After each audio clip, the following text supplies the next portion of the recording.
ഞായറാഴ്ചയുടെ പ്രത്യേകത നിങ്ങൾക്കറിയാം. ഒരു നോയമ്പ് കാലം പിന്നിട്ട് വലിയ നോയമ്പിൻ്റെ പ്രവേശന കവാടത്തോട് നമ്മൾ അടുത്തു നിൽക്കുന്നു. പരിശുദ്ധ സഭ കഴിഞ്ഞ ഞായറാഴ്ച കർത്തൃസന്നിധിയിലേക്ക് വാങ്ങിപ്പോയ സകല പുരോഹിതന്മാരുടെയും ഓർമ്മയായി കൊണ്ടാടി. അതുപോലെ തന്നെ ഈ അനുഗ്രഹീത ഞായറാഴ്ച കർത്തൃസന്നിധിയിലേക്ക് വാങ്ങിപ്പോയ സകലരെയും ഓർക്കുന്ന ഒരു ഞായറാഴ്ചയാണ്. പിതാക്കന്മാർ വിശുദ്ധ ലൂക്കോസിൻ്റെ സുവിശേഷം 12-ാം അധ്യായത്തിൻ്റെ 32 മുതൽ 46 വരെയുള്ള സുവിശേഷ ഭാഗമാണ് തിരഞ്ഞെടുത്തിരിക്കുന്നത്. ചെറിയ കൂട്ടമേ, നിങ്ങൾ ഭയപ്പെടേണ്ട. എന്തെന്നാൽ നിങ്ങളുടെ പിതാവ് നിങ്ങൾക്ക് രാജ്യം തരുവാൻ ഇഷ്ടപ്പെട്ടിരിക്കുന്നു. നിങ്ങൾ നിങ്ങളുടെ സമ്പാദ്യം വിറ്റ് ഭിക്ഷ കൊടുപ്പീൻ. കള്ളനെടുക്കുകയും ചിതൽ നശിപ്പിക്കുകയും ചെയ്യാത്ത സ്ഥലമായ സ്വർഗത്തിൽ പഴകിപ്പോകാത്ത പണസഞ്ചികളും നശിച്ചു പോകാത്ത നിക്ഷേപവും നിങ്ങൾ ഉണ്ടാക്കിക്കൊള്ളുവീൻ. നിങ്ങളുടെ നിക്ഷേപം എവിടെയായിരിക്കുന്നുവോ അവിടെയായിരിക്കും നിങ്ങളുടെ ഹൃദയവും. പ്രിയമുള്ളവരെ, സുപരിചിതമായ ഒരു സുവിശേഷ ഭാഗമാണ് ഇനിയും അതിൻ്റെ പിന്നാലെ വരുന്ന വാക്യങ്ങൾ ഒക്കെ തന്നെ. ജാഗ്രതയും ദൈവരാജ്യത്തെക്കുറിച്ചുള്ള പ്രത്യാശയും കൈവിടാതെ നമുക്ക് ഈ തീർത്ഥാടനം തുടരുവാനായിട്ട് സാധിക്കണം. വിശ്വാസ ജീവിതത്തെ നമ്മൾ ഒരു ആചാരം, അനുഷ്ഠാനം ഒക്കെ മാത്രമായി ലഘൂകരിക്കുവാൻ ഒരിക്കലും നമ്മൾ അനുവദിച്ചുകൂടാ. ഒരു നിരന്തരമായ ഒരു പ്രയത്നം, സഹനങ്ങളെ ഏറ്റെടുക്കുവാനുള്ള മനസ്സുള്ളവരായുള്ള ഒരു സഞ്ചാരപഥം നമുക്ക് മുന്നിലുണ്ട്. തിരഞ്ഞെടുപ്പുകൾക്ക് എല്ലാവർക്കും സ്വാതന്ത്ര്യമുണ്ട്. സഹനം എല്ലാവരും ഇഷ്ടപ്പെടുന്ന ഒന്നൊന്നുമല്ല. ഇന്നത്തെ ആളുകളും എന്നത്തെയും ആളുകളും സൃഷ്ടിയുടെ ആരംഭം മുതൽ അങ്ങനെ സഹനമൊന്നും ഇഷ്ടപ്പെടുന്നവരല്ല. അതുകൊണ്ട് തന്നെയാണ് ദൈവം തന്നെ സഹനത്തിൻ്റെ വഴികൾ കുരിശിലൂടെ നമുക്ക് വെളിപ്പെടുത്തി തരുന്നത്. നമ്മുടെ ജീവിതത്തിൽ സന്തോഷവും സമാധാനവും വിജയവും അഭിവൃദ്ധിയും ഒക്കെ എല്ലാവരും ആഗ്രഹിക്കുന്നതാണ്. എന്നാൽ ജീവിതം പലപ്പോഴും മാറി മറിയുമ്പോൾ നമ്മുടെ വിശ്വാസത്തിൽ നമ്മൾ പകച്ചു നിൽക്കുകയും ചഞ്ചലിപ്പുണ്ടാവുകയും ചെയ്യുന്നുണ്ട്. ഒരിക്കൽ വിശ്വാസ വഴികളിൽ ജീവിച്ചിരുന്നവർ പിന്നീട് വിശ്വാസ വഴികൾ വിട്ട് മറ്റു വഴികളിലൂടെയൊക്കെ സഞ്ചരിക്കുന്നവരെയും നമ്മൾ കാണുന്നുണ്ട്. ഇതൊരു ഓർമ്മപ്പെടുത്തലാണ്. മരണം എന്നും ധ്യാനിക്കേണ്ടുന്ന ഒരു വിഷയമാണ്. പരിശുദ്ധ സഭ എല്ലാ മരിച്ചുപോയവരെയും ഓർക്കുമ്പോൾ നമ്മളിവിടെ മരിച്ചുപോയവരെ മാത്രമല്ല ഓർക്കേണ്ടുന്നത്. അതിലൊരു സൂചിക എൻ്റെ മുന്നിലേക്കും ചൂണ്ടുന്നുണ്ട്. നിശ്ചയമായിട്ടും ഈ സുവിശേഷ ഭാഗങ്ങളെല്ലാം തന്നെ നമ്മൾ ഉദ്ദേശിക്കുന്നത് പോലെ വാങ്ങിപ്പോയവരെ മാത്രം ഉദ്ദേശിച്ചുള്ളതല്ല. ഈ വാങ്ങിപ്പോയവരെല്ലാവരും തന്നെ ഈ സുവിശേഷ ഭാഗം ജീവിച്ചിരുന്നപ്പോൾ കേട്ടിട്ടുള്ളവരും മനനം ചെയ്തിട്ടുള്ളവരും ധ്യാനിച്ചിട്ടുള്ളവരുമൊക്കെ തന്നെയാണ്. മരണം നമുക്ക് മുന്നിലുള്ള ഒരു യാഥാർത്ഥ്യമാണ്. അതിൻ്റെ രൂപം, ഭാവം, സ്വഭാവം, എപ്പോൾ, എങ്ങനെ, ഇതൊന്നും നമുക്കറിയില്ല. സ്വയം മരണത്തെ സ്വീകരിക്കുന്നവരുണ്ട്. അതിനുള്ള അവകാശം ശരിക്കും നമുക്കില്ല. എന്നാൽ പലരും അങ്ങനെ മരണം സ്വയം തിരഞ്ഞെടുക്കുന്നതിന് പിന്നിൽ പല കാര്യങ്ങളുമുണ്ട്. അതിൽ മരിക്കപ്പെടുന്ന വ്യക്തിക്ക് മാത്രമല്ല, സഭയ്ക്കും ഇടവകയ്ക്കും സമൂഹത്തിനും ചുറ്റുപാടുകൾക്കും ഒക്കെ അതിൻ്റെ ഉത്തരവാദിത്വമുണ്ട്. പലപ്പോഴും നേരായ ബുദ്ധിയിലായിരിക്കില്ല, വികലമായ മാനസിക സംഘർഷമൊക്കെ അതുപോലുള്ള തീരുമാനങ്ങളിലേക്ക് പലരെയും വഴിതിരിച്ചു വിടുന്നുണ്ട്.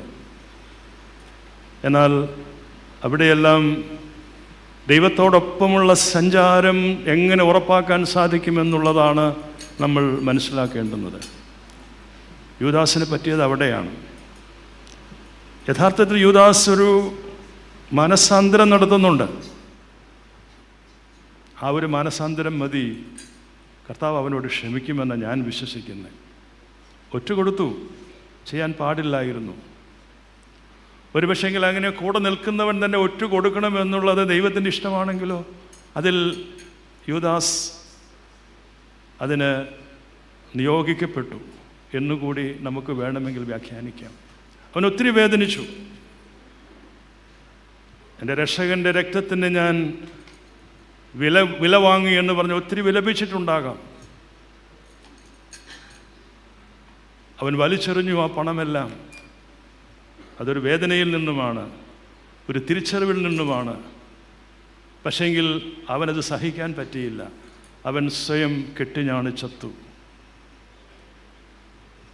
പ്രിയമുള്ളവരെ, ദൈവം നമ്മിൽ നിന്നും അകന്നു പോകുമ്പോഴാണ്, അല്ലെങ്കിൽ നാം ദൈവത്തിൽ നിന്നും അകന്നു പോകുമ്പോഴാണ് അവിടെ ഒരു ശൂന്യത അനുഭവപ്പെടുന്നത്. യഥാർത്ഥത്തിൽ ദൈവം നമ്മിൽ നിന്നും അകന്നു പോകുന്നില്ല. ദൈവം എപ്പോഴും നമ്മുടെ കൂടെ തന്നെയുണ്ട്.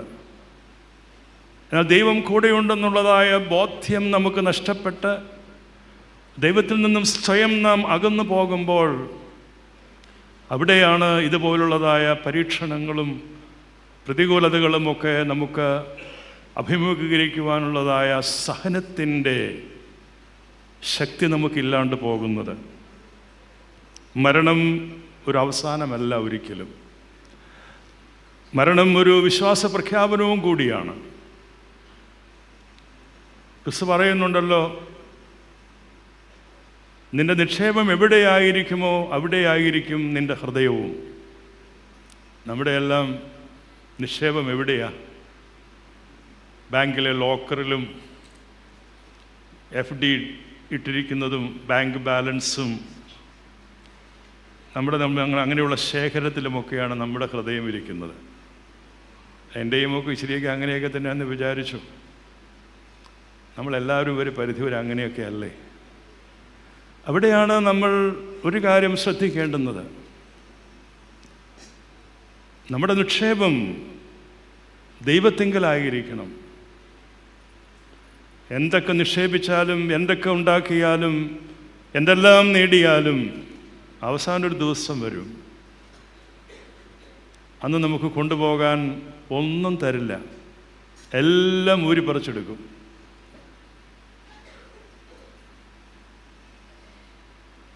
എങ്ങനെ വന്നോ അതുപോലെ തന്നെ തിരിച്ചു പോകണം. അതുവരെയും ഉണ്ടാക്കിയതെല്ലാം പാഴും ശൂന്യവുമായി എണ്ണുന്ന ഒരു ദിനം വരും. അതുകൊണ്ടാണ് ക്രിസ്തു പറയുന്നത്, നിങ്ങൾ ഭയപ്പെടേണ്ട, നിങ്ങളുടെ പിതാവ് നിങ്ങൾക്ക് രാജ്യം തരുവാൻ ഇഷ്ടപ്പെടുന്നു. ഇവിടെ ഈ കർത്താവിൻ്റെ ഇഷ്ടത്തിനോട് ചേർന്ന് നമുക്ക് നമ്മുടെ ഹൃദയവിചാരങ്ങൾ ക്രിസ്തുവിങ്കിൽ കേന്ദ്രീകരിച്ചുകൊണ്ട് ജീവിതം നമുക്ക് മുൻപോട്ട് നയിക്കുവാൻ സാധിക്കുകയാണെങ്കിൽ നിശ്ചയമായിട്ടും മരണത്തെ നമുക്ക് ഭയപ്പെടേണ്ട ആവശ്യമൊന്നുമില്ല. ഏത് സമയത്തും മരണത്തെ സന്തോഷത്തോടെ സ്വീകരിക്കുവാൻ സാധിക്കണമെങ്കിൽ നമ്മുടെ നിക്ഷേപം അത് ദൈവത്തിങ്കലായിരിക്കണം. പഴകിപ്പോകാത്ത പണസഞ്ചികളും നശിച്ചു പോകാത്ത നിക്ഷേപവും നിങ്ങൾ ഉണ്ടാക്കിക്കൊള്ളുകയും. എത്രമാത്രം ഈ ഫിക്സഡ് ഡെപ്പോസിറ്റ് നമുക്ക് കരുതൽ ധനമായി സൂക്ഷിക്കാൻ സാധിച്ചിട്ടുണ്ട്? ഒന്ന് ചിന്തിച്ചു നോക്കൂ. ഇവിടെയാണ് ക്രിസ്തീയ ജീവിതത്തിൻ്റെ മഹത്വം നമ്മൾ കണ്ടെത്തേണ്ടുന്നത്. അതുകൊണ്ടാണ് ഞാൻ ആദ്യം പറഞ്ഞത്, ഇത് ആരാധനയിലും അനുഷ്ഠാനങ്ങളിലും മാത്രം ഒതുക്കി നിർത്തേണ്ടുന്ന ഒന്നല്ല. It's A pilgrimage. ഈ തീർത്ഥാടനം എന്ന് പറയുന്നത് മഞ്ഞനിക്കര തീർത്ഥാടനം മാത്രമല്ല. ഇത് ഇറ്റ്സ് എ കണ്ടിന്യൂയിങ് ജേണിയാണ്. ഈ യാത്രയിൽ നമ്മൾ തളർന്നു പോകാൻ പാടില്ല. ഈ യാത്രയിൽ നമുക്ക് കാൽവരി അനുഭവങ്ങളുണ്ടാകും. ഈ യാത്രയിൽ ഒത്തിരി പരീക്ഷണങ്ങളുണ്ടാകും. ഈ യാത്രയിൽ കൂടെ നിൽക്കുന്നവർ ഒറ്റുകൊടുക്കും. ഈ യാത്രയിൽ കൂടെയിരിക്കുന്നവർ ദ്രോഹിക്കും, ഒരുപക്ഷെ കൊല്ലുക തന്നെ ചെയ്യും. അവിടെ ക്രൂശിൻ്റെ വഴി, സഹനത്തിൻ്റെ മാർഗം തിരഞ്ഞെടുക്കുവാൻ നമുക്ക് സാധിക്കണമെങ്കിൽ എൻ്റെ നിക്ഷേപം എൻ്റെ കർത്താവിങ്കലായിരിക്കണം. അവിടെ ആയിരിക്കണം എൻ്റെ ഹൃദയവും. നിങ്ങൾ എന്തെല്ലാം നേടിയാലും ആത്മാവിനെ നഷ്ടപ്പെടുത്തുന്നുവെങ്കിൽ നിങ്ങൾക്ക് എന്ത് പ്രയോജനമെന്നാണ് ക്രിസ്തു നമ്മോട് ചോദിക്കുന്നത്. ശുദ്ധമുള്ള യോഹന്നാൻ്റെ സുവിശേഷത്തിലൂടെ ആത്മാവിൽ നിറഞ്ഞു വരുവാനുള്ളത് ഒരാഹ്വാനം. ഒരു നൊയമ്പ് കാലത്തിലേക്ക് പ്രവേശിക്കുമ്പോൾ ജീവിതത്തിൽ വരുത്തേണ്ടതായ വ്യതിയാനങ്ങളെക്കുറിച്ച്, മാറ്റത്തെക്കുറിച്ച് ഒന്ന് ചിന്തിക്കുവാൻ, ഒരു പുനരായ ഒരു ജീവിതത്തെ ആവിഷ്കരിച്ചെടുക്കുവാൻ, വിശ്വാസ വഴികളിൽ ഒന്ന് പ്രോജ്വലിച്ച് നിൽക്കുവാൻ നമുക്ക് ലഭിക്കുന്ന ധ്യാന ചിന്തകളാണ് ഈ ശുദ്ധമുള്ള നൊയമ്പിലേക്ക് പ്രവേശിക്കുമ്പോൾ നമുക്ക് ലഭിക്കുന്നതായ ഈ സന്ദേശങ്ങളൊക്കെ തന്നെ. മരണം ജീവിതത്തിൻ്റെ അവസാന വാക്കല്ല. മരണം ക്രിസ്ത്യാനിയുടെ അന്തിമ വിലാസവുമല്ല. നമ്മൾ എവിടെ നിന്നാണ് വന്നത്? നമ്മുടെ അറിവോടെയാണ് ഇങ്ങോട്ട് നമ്മൾ വന്നത്? അല്ല. നമ്മൾ ഇങ്ങോട്ട് വന്നതുപോലെ തന്നെ നമുക്ക് ഒരു തിരിച്ചു പോക്കുമുണ്ട്. അതുകൊണ്ട് മരണം എന്നുള്ളത് മരണപ്പെട്ടു, മരിച്ചുപോയി എന്ന് പറയുന്നതിൽ നല്ലത് ഒരു തിരിച്ചുപോക്കാണ് എത്തേണ്ടയിടത്തേക്ക്. മണ്ണിൽ നിന്നും മെനയപ്പെട്ടവൻ മണ്ണിലേക്ക് തിരികെ പോയേ മതിയാകും. അതൊരു ദൈവിക നീതിയാണ്. എന്നാൽ ആത്മാവോ അതിനെ നൽകിയവനായ ഉടയവൻ്റെ കൈകളിൽ ആത്മാവിനെ തിരികെ ഭരമേൽപ്പിക്കുന്നു. അത് സുരക്ഷിതമായി, സമ്പന്നമായി, സമ്പാദ്യത്തോടുകൂടി ഭരമേൽപ്പിക്കുവാൻ എനിക്കും നിങ്ങൾക്കും സാധിക്കേണ്ടുന്ന വിധത്തിൽ നമ്മളുടെ ഈ ലോക ജീവിതത്തെ നാം ക്രമപ്പെടുത്തേണ്ടിയിരിക്കുന്നു. ദൈവരാജ്യം ഇവിടെ പണിയാൻ ഞാനും നിങ്ങളും ഒരുപോലെ ബാധ്യസ്ഥരാണ്. സ്വർഗം നരകം എന്നുള്ളതൊക്കെ ഇവിടെ തന്നെ നമുക്ക് കണ്ടെത്തുവാനായിട്ട് സാധിക്കും. ജീവിതത്തെ നരകതുല്യമാക്കുന്ന എത്രയോ ആളുകളുണ്ട്. എത്ര നരകതുല്യമായ ജീവിതമാണെങ്കിൽ അതിൽ സ്വർഗം കണ്ട് സ്വർഗത്തോളം വിശുദ്ധിയിലും പ്രത്യാശയിലും ജീവിക്കുന്ന എത്രയോ വ്യക്തികളും കുടുംബങ്ങളുമുണ്ട്. താമര വളരുന്നത് ചെളിയിലാണ്. ഒരു ശുദ്ധിയുമുള്ള വെള്ളവും ചെളിയുമല്ലാതെ തികച്ചും അശുദ്ധിയാണ്. താമരയുടെ പൂ നിങ്ങൾ ശ്രദ്ധിച്ചിട്ടില്ലേ? അതിൻ്റെ ദളങ്ങൾ എത്ര മനോഹരമാണ്. അത് വളരുന്ന ചെളിയുടെ എന്തെങ്കിലും ഒരു അംശം ആ പൂവിൽ നമുക്ക് കാണാൻ സാധിക്കുമോ? അത് സൂര്യനെ നോക്കി എത്ര പ്രഭയോടുകൂടിയാണ് നിൽക്കുന്നത്. ജീവിക്കുന്ന ചുറ്റുപാടുകളിൽ മലിനതയുണ്ടാകും, അശുദ്ധിയുണ്ടാകും, അസാൻമാർഗികമായ വഴികളുണ്ടാകാം. അതിലൊന്നും അശുദ്ധിപ്പെടാതെ ഈ വിശുദ്ധമായ തീർത്ഥാടനം ആരാധനയിൽ നമ്മെ ചേർത്ത് നിർത്തുന്ന ആ ചങ്ങലയുമായി ബന്ധപ്പെടുത്തിക്കൊണ്ട് നമുക്ക് ജീവിതത്തെ മുന്നോട്ട് കൊണ്ടുപോകുവാൻ സാധിക്കുമ്പോൾ എത്ര അശുദ്ധി നിറഞ്ഞ സാഹചര്യത്തിലും വിശുദ്ധിയോടെ ആത്മാവിൻ്റെ രക്ഷയെ കരുതി നമുക്ക് ജീവിക്കുവാൻ സാധിക്കുമെന്നാണ് സുവിശേഷം നമുക്ക് പറഞ്ഞു തരുന്നത്. നമ്മുടെ പിതാക്കന്മാർ, നമ്മുടെ മാതാക്കന്മാർ, നമ്മുടെ സഹോദരങ്ങൾ, നമുക്ക് വേണ്ടപ്പെട്ടവർ, അങ്ങനെ അവരെല്ലാവരും കർത്താവിലാണ് വിശ്രമിക്കുന്നത്. കാരണം നമ്മൾ ജീവിക്കുന്നത് ക്രിസ്തുവിലാണ്. ക്രിസ്തുവിൽ ജീവിക്കുന്നതിൻ്റെ അടയാളവും ക്രിസ്തുവിൽ ആയിരിക്കുന്നതിൻ്റെ ബോധ്യപ്പെടലുമാണ് ഈ വിശുദ്ധ ത്രോണോസ്. 84-ാം സങ്കീർത്തനം വ്യാഖ്യാനിച്ചുകൊണ്ട് അഫ്രൈം പിതാവ് ഇങ്ങനെ എഴുതുന്നുണ്ട്: കുരികിൽ ഒരു വീടും മീവൽ പക്ഷി തൻ്റെ കുഞ്ഞുങ്ങൾക്കൊരു കൂടും കൂട്ടിയിരിക്കുന്നു. സൈന്യങ്ങളുടെ ദൈവമായ യഹോവേ, നിൻ്റെ യാഗപീഠത്തിനരികിൽ തന്നെ. പിതാവ് പറയുന്നുണ്ട്, അഫ്രൈം പിതാവ്, ഈ പക്ഷി ആരാണ്? ഈ പക്ഷി സഭയാണ്. ഈ പക്ഷി ഞാനും നിങ്ങളുമാണ്. നമ്മുടെ അഭയകേന്ദ്രം, നമ്മുടെ സങ്കേതം, രക്ഷാകേന്ദ്രം ഈ ശുദ്ധമുള്ള ത്രോണോസാണ്. അതിനരികിൽ തന്നെയാണ് നമ്മുടെ ആശ്രയം. പ്രിയമുള്ളവരെ, കർത്താവിൻ്റെ ശരീരരക്തങ്ങളുടെ അംശികളായി ചേർന്ന് നിന്നുകൊണ്ട് ഈ തീർത്ഥാടനം നമ്മുടെ വാങ്ങിപ്പോയവരെ ഓർത്ത് ഒരുമിച്ച് കാണാമെന്നുള്ളതായ ബോധ്യത്തോടു കൂടി ആണ് നമ്മൾ അവരെ പറഞ്ഞയക്കുന്നതും അവർ കാത്തിരിക്കുന്നതും. ചെറിയ കൂട്ടമേ, നിങ്ങൾ ഭയപ്പെടേണ്ട. പിതാവ് നിങ്ങൾക്ക് രാജ്യം തരുവാൻ ആഗ്രഹിക്കുന്നു. മരണത്തോട് ഭയമില്ലാതെ മരണത്തെ ധ്യാനിച്ചുകൊണ്ട് ജീവിതത്തിനൊരു ദിശാബോധം നൽകുവാൻ, നമ്മുടെ സമ്പന്നത, നമ്മുടെ സമ്പത്ത് അത് ദൈവത്തിങ്കിൽ കേന്ദ്രീകരിക്കുവാൻ, ദൈവരാജ്യത്തിലേക്കുള്ള വാതിലാണ് ആ സമ്പത്ത് എന്നുള്ളതായ ബോധ്യത്തോടുകൂടി ജീവിതത്തെ മാറ്റിയെടുക്കുവാൻ നിങ്ങൾക്കേവർക്കും സാധിക്കട്ടെ എന്ന് വിനയത്തോടുകൂടി പ്രാർത്ഥിക്കുന്നു. നമ്മുടെ പ്രിയപ്പെട്ട വാങ്ങിപ്പോയവരുടെ എല്ലാവരുടെയും ആത്മാക്കളെ ഓർത്ത് നമുക്ക് പ്രാർത്ഥിക്കാം. നമ്മുടെ സഭയുടെ ആചാരമനുസരിച്ച് ഈ ഞായറാഴ്ച നമുക്ക് ആ ഖബറിടങ്ങളിലൊക്കെ പോയി ഒന്ന് പ്രാർത്ഥിച്ചൊരു ധൂപം വയ്ക്കുന്ന ഒരു ചടങ്ങുണ്ട്. ഇവിടെ നടക്കുമോ അച്ഛാ? ഇല്ല, ഞാൻ അറിയാൻ പാടില്ലാഞ്ഞിട്ടല്ല, എനിക്കറിയാം. എന്നാലും എന്നെ കേൾക്കുന്നവരൊക്കെ അത് മനസ്സിലാക്കട്ടെ. ആരാണ് ഇവിടെ ജയിക്കുന്നത്? ആരോടാണ്?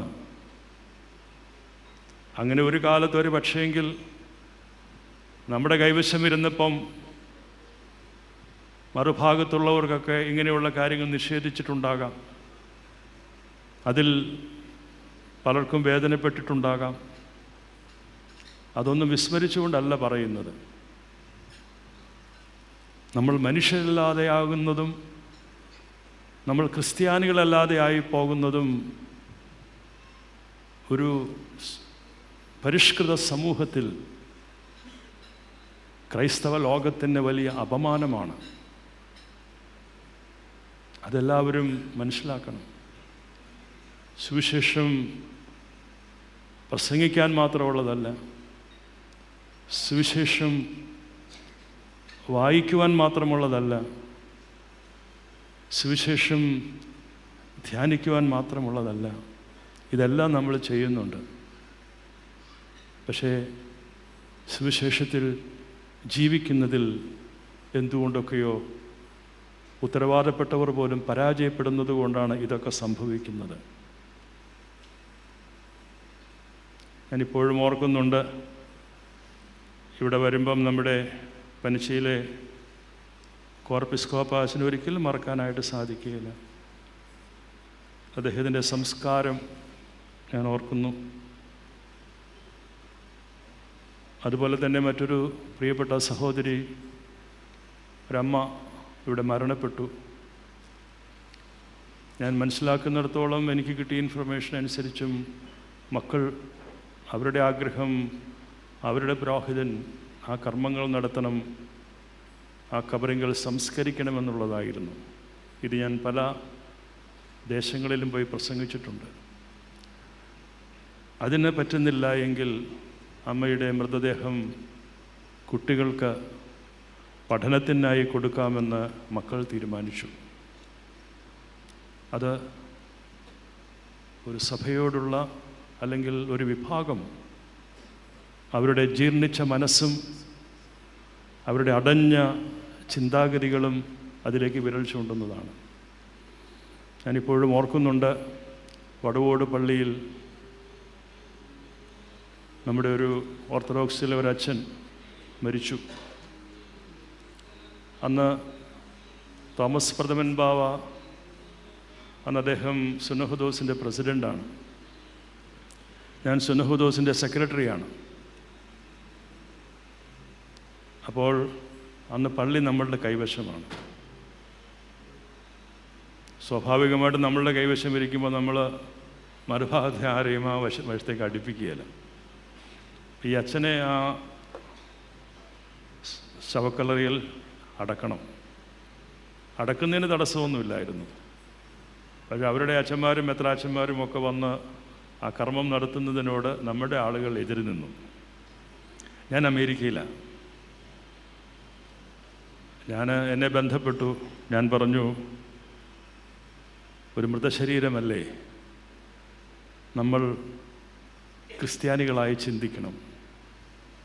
ആ അച്ഛനെ അവർ അടക്കിക്കോട്ടെ, അവരുടെ വിശ്വാസമനുസരിച്ച്.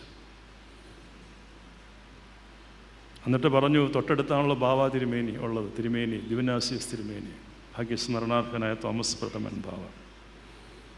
ഞാൻ പറഞ്ഞു, ബാവായോട് ഒന്ന് ചോദിച്ചേക്കൂ. ബാവ കൽപ്പിക്കുന്നത് പോലെ ചെയ്തോളൂ. ഞാൻ പറഞ്ഞതിനോട് തന്നെ അനുകൂലമായി ശ്രേഷ്ഠ ബാവ, ഭാഗ്യസ്മരണാർഹനായ തോമസ് പ്രഥമൻ ബാവ, മക്കളെ അവരവിടെ അടക്കിക്കോട്ടെ, അവരുടെ വിശ്വാസമനുസരിച്ച്, അവരുടെ വൈദികർ. അടക്കം നടന്നു. പക്ഷേ ആ പള്ളിയിലെ ഒരു വിഭാഗം ആളുകൾ ബാവായ്ക്കും എനിക്കും എതിരെ അങ്ങ് തിരിഞ്ഞു. അന്ന് പുത്തൻകുരിശിലുള്ളത് നമ്മുടെ ആദ്യത്തെ ഒരു ചെറിയ ഷെഡുണ്ടല്ലോ, അവിടെ കുറേ കസേരയൊക്കെ കിടപ്പുണ്ട്. ഇവരൊക്കെ കൂടെ പോയി അവിടെ പോയി പാത്രിക സെൻറ്റർ ആ ഷെഡ് അടിച്ച് തകർത്തു, ചില്ലൊക്കെ പൊട്ടിച്ചു, ആ കസേരയൊക്കെ പൊട്ടിച്ചു. അവരുടെ ആ വിഷമം ഒന്ന് പ്രകടിപ്പിച്ചതാണ്. ഞാൻ അവരെ കുറ്റപ്പെടുത്തുകയല്ല. എല്ലാത്തിനും ഒരു കോയിന് രണ്ട് വശങ്ങളുണ്ട്. ഞാനിങ്ങനെ ഒരു വിഭാഗത്തെ മാത്രം എപ്പോഴും കുറ്റം പറയുന്നൊരു മനുഷ്യനല്ല. നമ്മുടെ കയ്യിലും ചില തെറ്റുകളൊക്കെ സംഭവിച്ചിട്ടുണ്ട്. അത് പറയാൻ എനിക്ക് മടിയില്ല, അങ്ങനെ ഉണ്ടാകാനും പാടില്ല. ആർക്കാ കുറ്റം സംഭവിക്കാത്തത്? ആർക്കാണ് തെറ്റ് സംഭവിക്കാൻ പാടില്ലാത്തത്? അന്ന് ഞങ്ങൾ കാണിച്ച ഒരു മനസ്സുണ്ട്. അന്ന് വടവോട് പള്ളി പൂർണ്ണമായും നമ്മുടെ കൈവശമാണെന്ന് ഓർക്കണം. പ്രിയമുള്ളവരെ, ഇന്ന് കാര്യങ്ങളൊക്കെ ഒത്തിരി മാറി മറിഞ്ഞു. എല്ലാത്തിനും നിയമത്തിൻ്റെ ഒരു പിൻബലം എന്നുള്ളതായ വ്യാഖ്യാനമാണ്. ലോകത്തിൻ്റെ നിയമമാണോ നമ്മൾ എപ്പോഴും ചേർത്ത് വെക്കേണ്ടുന്നത്? ലോകത്തിൻ്റെ നിയമങ്ങൾ നമ്മൾ പാലിക്കണം. When it comes to the church and faith and practice, അവിടെ ഒരു നിയമം, അവിടെ ഒരു കർത്താവ്, ആ കർത്താവ് കാണിച്ചു തരുന്ന മാർഗം, അവിടെ ഒരു സുവിശേഷം, ആ സുവിശേഷത്തിൽ ജീവിക്കണമെന്നാണ് ഞാൻ പറഞ്ഞു വരുന്നത്. ആ സുവിശേഷത്തിൽ ജീവിക്കുന്നതിൽ പരാജയപ്പെടുമ്പോഴാണ് നാം ദൈവത്തിൽ നിന്നും അകന്നു പോകുന്നതും, ദൈവം വിളിച്ചാൽ പോലും വിളി കേൾക്കാൻ മടി കാണിക്കുന്നതും. ആദമേ ആദമേ നീ എവിടെയാണെന്ന് പറഞ്ഞ് പല പ്രാവശ്യം ചോദിച്ചു. എനിക്ക് പുറത്തു വരാൻ കഴിയില്ല, ഞാൻ നഗ്നനാണ്, ഞങ്ങൾ നഗ്നരാണ്. പ്രിയമുള്ളവരെ, ഇവിടെയാണ് ഈ തീർത്ഥാടനത്തിൽ ഒരു പാരഡൈം ഷിഫ്റ്റ്, ഒരു മാതൃകാ വ്യതിയാനം ഉണ്ടാവണം. ജീവിതത്തിന് എന്തെങ്കിലുമൊക്കെ അർത്ഥമുണ്ടാകണം. ഇതൊരു അല്പകാലത്തേക്കുള്ള ഒരു വിദേശ ജീവിതമാണ്. നമ്മുടെ നാട്, നമ്മുടെ വീട്, ഇതൊന്നും ശാശ്വതമല്ല. ആ ശാശ്വതമായ ഭവനം തേടിയുള്ള തീർത്ഥാടനമാകണം. അതിലേക്കുള്ള സമ്പാദ്യമാകണം നമ്മൾ വർദ്ധിപ്പിക്കേണ്ടുന്നത്. ഇതൊന്നും ഈ സമ്പാദ്യം വർദ്ധിപ്പിക്കുന്നതല്ല, നശിപ്പിക്കുന്നതാണ്. എല്ലാവർക്കും നല്ല മനസ്സും നല്ല ബുദ്ധിയും കൊടുക്കട്ടെ എന്ന് നമുക്ക് പ്രാർത്ഥിക്കാം. ജൂബിലിയാണ്. 150 വർഷം പിന്നിട്ട് 4 വർഷവും കൂടി കഴിയുന്നു. പരിശുദ്ധ അന്ത്യോക്യ സിംഹാസനത്തിൻ്റെ കീഴിൽ ആരാധിക്കുന്നതിന് വേണ്ടി പൂർവ്വപിതാക്കന്മാർ ആരംഭിച്ച ഒരു ആലയമാണ്. എന്നാൽ അതിനെ നിഷേധിക്കുന്നവരാണ് ഇന്നത് കൈയടക്കി വച്ചിരിക്കുന്നത്. നിയമമാണ് പോലും. ഉടമസ്ഥർ പുറത്തും. ഉടമസ്ഥർ പൊരിവെയിലത്ത് ആരാധിക്കണം. 24 വർഷം പിന്നിടുന്നു നമ്മൾ കൂടാരമടിച്ച് ആരാധിച്ചിട്ട്. പ്രിയമുള്ളവരെ, ദൈവം നിങ്ങളുടെ കൂടെ ഉണ്ടായിരുന്നു. നിങ്ങൾ ദൈവത്തോടൊപ്പം സഞ്ചരിച്ചു. എല്ലാം നഷ്ടപ്പെട്ടപ്പോഴും ഒത്തിരി പരിഹാസവും ആക്ഷേപവും നിയമ നടപടികളുമൊക്കെ അനേകർക്ക് നേരിടേണ്ടി വന്നു. പോലീസുകാരുടെ വലിയ പ്രഹരം ഏറ്റ അനേകം ആളുകളുണ്ട്. DS ഫിറോസ് തിരുമേനിയെ ഈ സമയത്ത് ഞാൻ ഓർക്കുന്നു. അദ്ദേഹത്തോടൊപ്പം കണ്ടമാനം പ്രഹരമേറ്റ പ്രിയപ്പെട്ട അച്ഛനെയും അനീഷച്ഛനെയും ഈ സമയത്ത് ഞാൻ ഓർക്കുന്നു. എത്രയോ വിശ്വാസികൾ എത്രമാത്രം സഹനത്തിൻ്റെ പാതയിലൂടെ വിശ്വാസം സംരക്ഷിക്കുന്നതിന് വേണ്ടി, ഇടവക സംരക്ഷിക്കുന്നതിന് വേണ്ടി നിലകൊണ്ടു. പലരും വിട്ടുപോയി. ആരെയും കുറ്റപ്പെടുത്തുന്നില്ല. ചേർന്ന് നിൽക്കണം.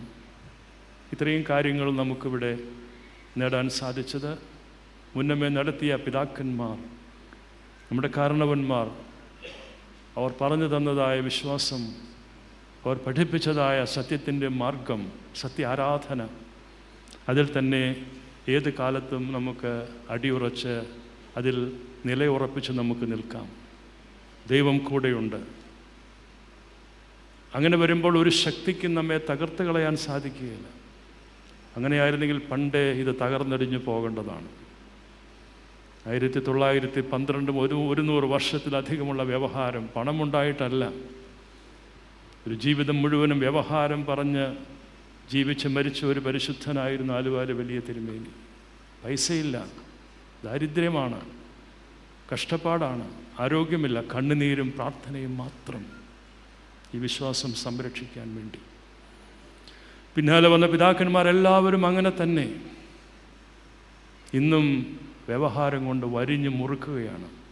പക്ഷേങ്കിൽ നമ്മളൊരിക്കലും അധൈര്യപ്പെടത്തില്ല.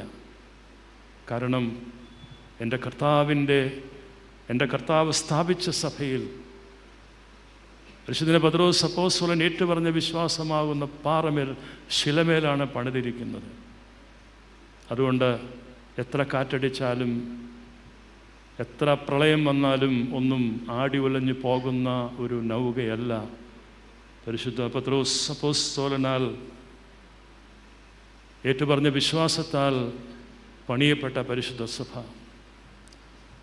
നമുക്ക് അഭിമാനത്തോടുകൂടി പൂർവ്വപിതാക്കന്മാരെല്ലാം ഓർത്ത് പ്രാർത്ഥിക്കാം. വന്ദ്യരായ വൈദിക ശ്രേഷ്ഠരെ ഓർത്ത് പ്രാർത്ഥിക്കാം. മുന്നമേ നയിച്ച പിതാക്കന്മാരെ ഓർത്ത് പ്രാർത്ഥിക്കാം. മരണാവശ്യങ്ങൾ വന്നപ്പോൾ കഷ്ടതയും ത്യാഗവും പ്രയാസപ്പെട്ട ഈ ഇടവക ജനത്തോട് ചേർന്ന് നിന്ന് പ്രിയപ്പെട്ട മക്കളെ സമർപ്പിച്ച് പ്രാർത്ഥിക്കുന്നു. നിർണായകമായ തീരുമാനങ്ങളെടുത്ത മനുഷ്യ മനസ്സാക്ഷിക്ക് പോലും ഞെട്ടലുണ്ടാക്കിയ ചില തീരുമാനങ്ങൾ ഒക്കെ സെമിത്തേരി ബില്ലുമായി ബന്ധപ്പെട്ടൊക്കെ കാര്യങ്ങൾ കൊണ്ടുപോകുന്നതിൽ വലിയ ഒരു പരിധി വരെയെങ്കിലും നമുക്ക് അതിൽ ഒരു ആശ്വാസം കണ്ടെത്തുവാനായിട്ട് സാധിച്ചു. ഇന്നുള്ള ഈ ശാന്തതയും ആശ്വാസവും എന്നും നിലനിൽക്കണം. അതുകൊണ്ട് ആരോടും ഒരു വെല്ലുവിളിയുമില്ല. എല്ലാവരോടും സ്നേഹം മാത്രമേ ഉള്ളൂ. അതാണ് ക്രിസ്തു പറഞ്ഞിരിക്കുന്നത്. ഉപദ്രവിക്കുന്നവനെയും സ്നേഹിക്കണമെന്നാണ്. ഉപദ്രവിക്കണവനെ കാണുമ്പോൾ തിരിഞ്ഞു നിന്ന് കൊഞ്ഞനം കുത്തണമെന്നൊന്നും ക്രിസ്തു പറഞ്ഞിട്ടില്ല. അവനെയും സ്നേഹിക്കണം. അതിലാണ് ക്രിസ്തുവിൻ്റെ സ്നേഹം ലോകം കാണുന്നത്. അതാണ് ക്രിസ്തു പറഞ്ഞിരിക്കുന്നതും. ശത്രുവിനെ സ്നേഹിക്കണം. ഉപദ്രവിക്കുന്നവനോട് തിരിച്ചുപദ്രവിക്കുകയല്ല വേണ്ടത്. ദൈവാത്മാവിലൂടെ ചേർത്ത് നിർത്തണം. ഒരു പക്ഷേങ്കിൽ അതോടെ ആ ഉപദ്രവം നിന്നാലോ. അങ്ങനെയാണ് ഓരോ മനുഷ്യാത്മാക്കളെയും നമ്മൾ മനസാന്തരത്തിൻ്റെ വഴികളിലേക്ക് തിരിച്ചുവിടുന്നത്.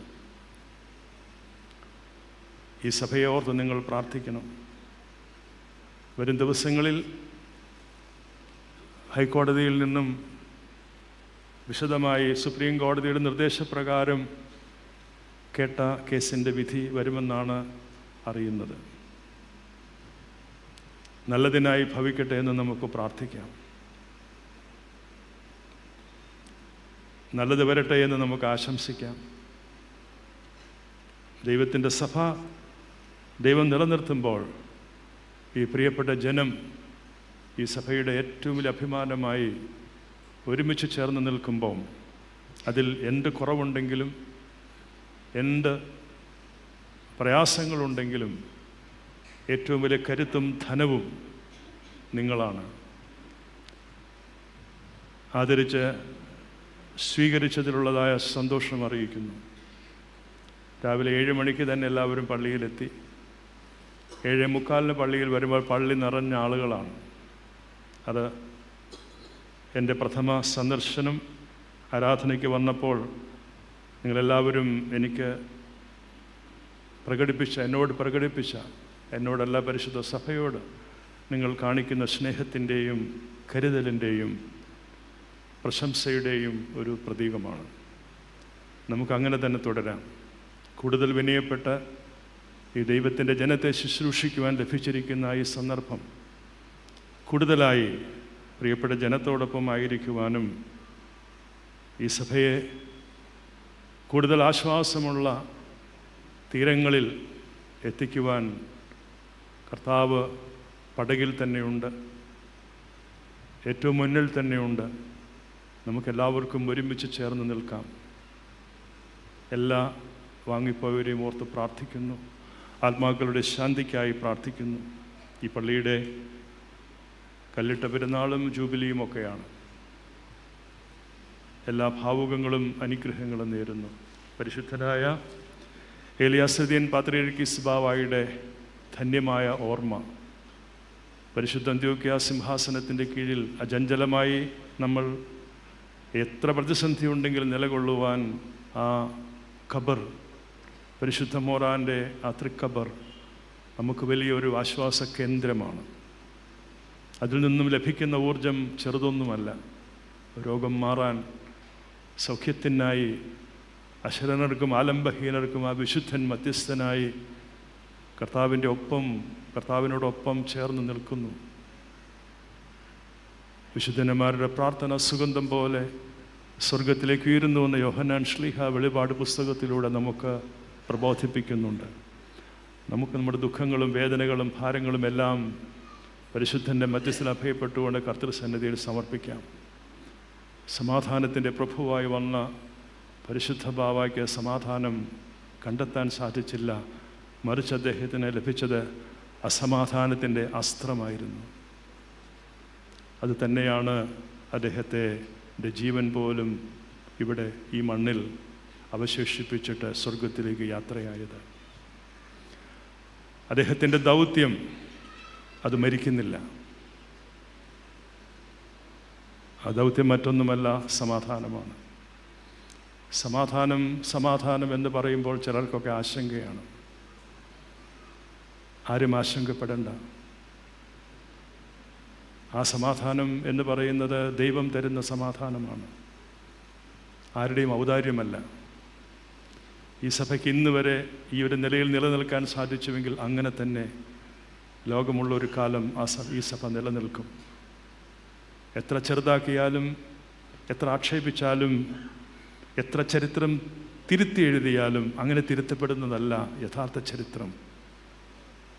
അത് വിശുദ്ധ ബൈബിളിലുണ്ട്. ബിബ്ലിക്കലാണ് ഈ ചരിത്രം. അതിനെ ആർക്കും മഷി കൊണ്ട് മായ്ക്കാനായിട്ട് സാധിക്കുകയില്ല. അതുകൊണ്ട് ഞാൻ വിശ്വസിക്കുന്നു, ദൈവം തരുന്ന സമാധാനം ഈ സഭയിൽ എന്നും ഉണ്ടാകണം. കലഹങ്ങൾ അവസാനിക്കണം, സ്നേഹത്തോടെ സഹവസിക്കണം. പരിശുദ്ധ സിംഹാസനം എന്നും ഈ പരിശുദ്ധ സഭയുടെ ആത്മീയ ജ്യോതിസ്സായി എന്നും നിലനിൽക്കണം. ഞാൻ വാക്കുകളെ അവസാനിപ്പിക്കട്ടെ. ഈ പരിശുദ്ധ ദേവാലയത്തിൽ വന്ന് ഈ അനുഗ്രഹീത ദിനം നിങ്ങളോടൊപ്പമായിരിക്കാൻ ഭാഗ്യമുണ്ടായതിൽ ദൈവത്തെ സ്തുതിക്കുന്നു. എത്രയും പ്രിയപ്പെട്ട നമ്മുടെ കളിയാമേൽ കോർപ്പിസ്കോപ്പ അച്ഛനാണ് ഇവിടുത്തെ ശുശ്രൂഷ നിർവഹിക്കുന്നത്. നിശ്ചയമായിട്ടും അദ്ദേഹത്തിൻ്റെ ശുശ്രൂഷ കാലം ഇടവകയ്ക്ക് ആത്മീയമായ ഔന്നത്യം, പുരോഗതി ഭൗതികമായും കൈവരിക്കുവാൻ സാധിക്കട്ടെ എന്ന് പ്രാർത്ഥിക്കുന്നു. ഗൾഫിൽ കുറേ വർഷങ്ങളിരുന്ന് കുറേ പള്ളികളൊക്കെ പണിത മനുഷ്യനാണ്. അദ്ദേഹം വിചാരിച്ചാൽ പല കാര്യങ്ങളും നടക്കും കേട്ടോ. കടമറ്റത്തച്ഛൻ്റെ എന്തൊക്കെയോ കാര്യങ്ങളുണ്ടെന്നാണ് ഞാൻ കേട്ടിരിക്കുന്നത്. അത് ചിലയിടത്തൊക്കെ കേൾക്കുന്നുമുണ്ട്. ഒരു നല്ല മനുഷ്യനാണ്, ഒത്തിരി നല്ല മനസ്സുണ്ട്, ഒത്തിരി പ്രാർത്ഥിക്കുന്ന ആളാണ്. ഇടവകയ്ക്ക് അദ്ദേഹത്തിൻ്റെ ഈ ശുശ്രൂഷ ഭാഗ്യമുള്ളതായി ഭവിക്കട്ടെ എന്ന് പ്രാർത്ഥിക്കുന്നു. അച്ഛനെയും കുടുംബത്തെയും പ്രിയപ്പെട്ട അമ്മായിയെയും മക്കളെയും ഓർത്ത് പ്രാർത്ഥിക്കുന്നു. കൊച്ചച്ഛൻ പേരന് ജിജു അച്ഛനെ പ്രത്യേകമായിട്ട് ഓർത്ത് പ്രാർത്ഥിക്കുന്നു. ഏതായാലും ശിക്ഷണമൊക്കെ സൂക്ഷിച്ച് മതി കേട്ടോ, വികാരി അച്ഛൻ്റെ. അതങ്ങനെ എല്ലാവർക്കും ഒന്നും പറഞ്ഞു കൊടുക്കുമൊന്നുമില്ല അച്ഛൻ. വന്യ കോർപ്പിസ്കോപ്പ അച്ഛന്മാർ രണ്ടുപേരും റിട്ടയർഡ് പ്രീസ്റ്റാണ്. എന്നാലും അവർക്ക് അവരുടെ സാന്നിധ്യം ഇന്നത്തെ കുർബാനയെ ഒത്തിരി അനുഗ്രഹകരമാക്കി തീർത്തു. അച്ഛനൊരു വലിയ സുവിശേഷ പ്രാസംഗികനാണ്, മറ്റേ അച്ഛനൊരു അധ്യാപകനാണ്. എല്ലാവരും നല്ല സാക്ഷ്യമുള്ള അനുഗ്രഹീതരായ പുരോഹിതന്മാരാണ്. അവരുടെ സാന്നിധ്യത്തെ സന്തോഷത്തോടെ കാണുന്നു. ജോണി അച്ഛനും പത്തിയാമ്പരമ്പൽ അച്ഛനും എൻ്റെ സ്വന്തക്കാരായതുകൊണ്ട് പ്രത്യേകം സന്തോഷമൊന്നും പറയുന്നില്ല. അവരെപ്പോഴും എൻ്റെ കൂടെ തന്നെ ഉണ്ട്. ഒരിക്കൽ കൂടി പ്രിയപ്പെട്ട പള്ളിയിലെ ട്രസ്റ്റീസ്, അതുപോലെ തന്നെ കമ്മിറ്റി മെമ്പേഴ്സ്, നമ്മുടെ ഭക്തസംഘടനകൾ, അതുപോലെ തന്നെ നമ്മുടെ പ്രിയപ്പെട്ട സണ്ണി നമ്മുടെ സഭയുടെ വർക്കിംഗ് കമ്മിറ്റി മെമ്പറാണ്. അതൊരു വലിയൊരു അംഗീകാരമാണ്. ഇത്രയും വലിയൊരു ഉന്നത സമിതിയിലേക്ക് ഈ പള്ളിയിൽ നിന്നും ഒരാൾ തിരഞ്ഞെടുക്കപ്പെട്ടു എന്നുള്ളത്. പ്രിയപ്പെട്ട ഗായക സംഘം നന്നായി പാടി. നിങ്ങളുടെ എല്ലാ പ്രവർത്തനങ്ങളെയും ഓർത്ത് പ്രാർത്ഥിക്കുന്നു. എല്ലാ ഭാവുകങ്ങളും അനുഗ്രഹങ്ങളും ദൈവനാമത്തിൽ നേരുന്നു. നിങ്ങളുടെ പ്രാർത്ഥനയാണ് എൻ്റെ ബലം. അതുകൊണ്ട് എല്ലാവരും ഓർത്ത് പ്രാർത്ഥിക്കണം, സഭയെ കരുതി പ്രാർത്ഥിക്കണം. സർവശക്തനായ ദൈവത്തിൻ്റെ കൃപയും അനുഗ്രഹങ്ങളും നിങ്ങളെല്ലാവരോടുകൂടി സദാ വർദ്ധിച്ചിരിക്കുമാറാകട്ടെ. ആമേൻ. ഒരു കാര്യം കൂടെ പറഞ്ഞേക്കാം. നിങ്ങൾക്ക് തെറ്റിദ്ധാരണ, ഞാൻ പടിഞ്ഞാറോട്ട് തിരിഞ്ഞ് ഒന്ന് ചിരിച്ചായിരുന്നു. നിങ്ങൾ ശ്രദ്ധിച്ചോന്ന് അറിയത്തില്ല. ക്യാമറ ഉള്ളതുകൊണ്ടാണ് ഞാനത് പറയണം, അല്ലേ പറയത്തില്ല. ഞാനിങ്ങനെ പടിഞ്ഞാറോട്ട് തിരിഞ്ഞ് നോക്കിയപ്പോഴത്തേക്കും ഈ കൊച്ചു പിള്ളേരുടെ ഇടയിൽ ഒരു കുഞ്ഞു മോള് വന്ന് നിൽപ്പുണ്ട്. അവളിങ്ങനെ എന്നെ തന്നെ ഭയങ്കരമായിട്ട് നോക്കുന്നുണ്ട്. ഞാനും നോക്കി. അപ്പം പുള്ളിക്കാരത്തി അവിടെ നിന്ന് ഞാൻ മധുവായിൽ നിൽക്കാന്ന് പറഞ്ഞു. അപ്പം എന്നെ ഇങ്ങനെ കൈ കാണിച്ചു. കുഞ്ഞ് എത്ര സന്തോഷമുള്ളൊരു. അപ്പം ഞാനിങ്ങനെ ചെറുതായിട്ട് കൈ കാണിച്ചു. അന്നേരം ചിരിച്ചതാണ്. നിങ്ങൾക്ക് മനസ്സിലായെന്ന് എനിക്കറിയത്തില്ല. കുഞ്ഞുമക്കൾ അത്രമാത്രം സൂക്ഷ്മതയോടുകൂടി എത്രമാത്രം ഒരു അടുപ്പമാണ് കുഞ്ഞുങ്ങളൊക്കെ കാണിക്കുന്നത്. അത് ഈ സഭയോടുള്ള സ്നേഹത്തിൻ്റെയും അടുപ്പത്തിൻ്റെയുമാണ്. ഇവരൊക്കെയാണ് നമ്മളുടെ നാളത്തെ ഭാവി. ഞാൻ ദീർഘിപ്പിക്കുന്നില്ല. ഒത്തിരി കഷ്ടപ്പാടും ത്യാഗവും സഹിച്ചു. ദൈവം അതെല്ലാം സ്വർഗത്തിൽ നിങ്ങൾക്ക് പ്രതിഫലം നൽകും. നമുക്കങ്ങനെ പ്രാർത്ഥിക്കാം. ദൈവം അനുഗ്രഹിക്കട്ടെ.